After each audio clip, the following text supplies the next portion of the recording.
Welcome back to News On. I'm Karen Turk, filling in for Miranda Khan. After President Joe Biden took his victory lap yesterday, Eric Trump addressed the billions of dollars we practically handed over to the Taliban. Take a look. But think about it, 600,000 arms, 76,000 vehicles. We gave a terrorist organization that 3 weeks ago was riding around on mopeds, we gave them 76,000 vehicles, tanks, APCs, up-armored Humvees. We gave them Black Hawk helicopters. We gave them C-130s. We gave them mini birds, what our special forces use to fly into the top of buildings. Joining me now to discuss this and so much more on our bipartisan panel is Democratic strategist and attorney Ken Altshuler, an Iraq veteran and Republican congressional candidate for California's 43rd District, Joe Collins.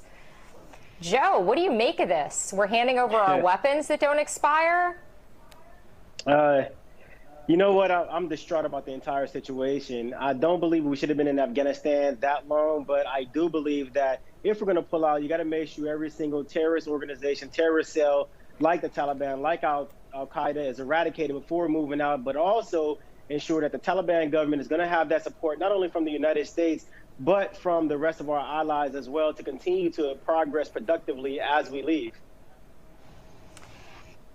Ken, it begs to ask the question, these weapons could be used for 20, 30, 40 years or more. Same question to you about this circumstance here. What's your take? Well, first, I'd like to remind Eric that his father had 4 years to remove troops, remove personnel from the embassy, remove weapons from Afghanistan. He made the deal. He made the deadline May 1st. He released 5,000 Taliban prisoners from jail. So before he starts criticizing Joe Biden, let's look at his own home. That being said, I don't disagree that it was not handled well. It was a fiasco. We shouldn't have been there anyway. I think Joe Biden was right that after Barack Obama, under his administration, we got Osama bin Laden. That was the time to get out. But his choice was to either send in 10 or 20,000 more troops to face the Taliban by extending the deadline or getting out when he did. I hate leaving the weapons behind. We had lots of time to get that out before now. It was a slow process. It was not done right. And I blame Barack Obama, Donald Trump, and Joe Biden for the mishaps. I really do. What's even more disturbing about this is the fact checkers seem to be out in full force over this issue. We've talked about the weapons being left behind, and I came across something on Facebook scrolling through early this morning. Facebook is now actually flagging the posts of people that are talking about the equipment that we left behind, flagging this as false information. If they're flagging this, it begs to ask the question, what else are they flagging? Why are they trying to take this out of the narrative that we left these things behind? Is this an opportunity for them to just cover this up? Joe, what do you think about that?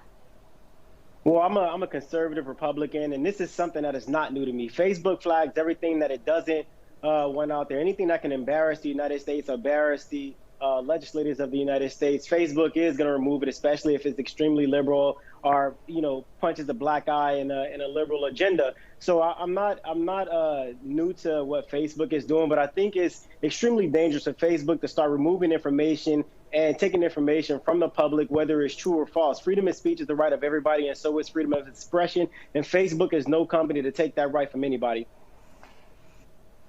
You would think that it would fall under First Amendment rights for someone to post this. And, it seems to be factual information, I think, is why I was so bothered as I scrolled through this. And Ken, I'm wondering what your take is on that same question.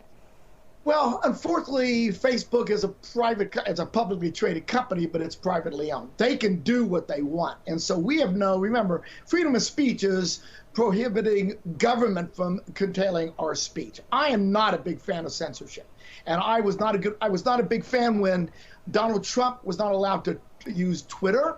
I think that you should let people say whatever they want. Let people listen to everybody's input. You make the decision what's right and wrong. So I agree with you that I think it's poor management for Facebook or Twitter to censor people. It is their legal right to do. I'm a big advocate for free speech. government or otherwise. I would not do it. I think the reason they flagged it was there's a question about whether those weapons are operative.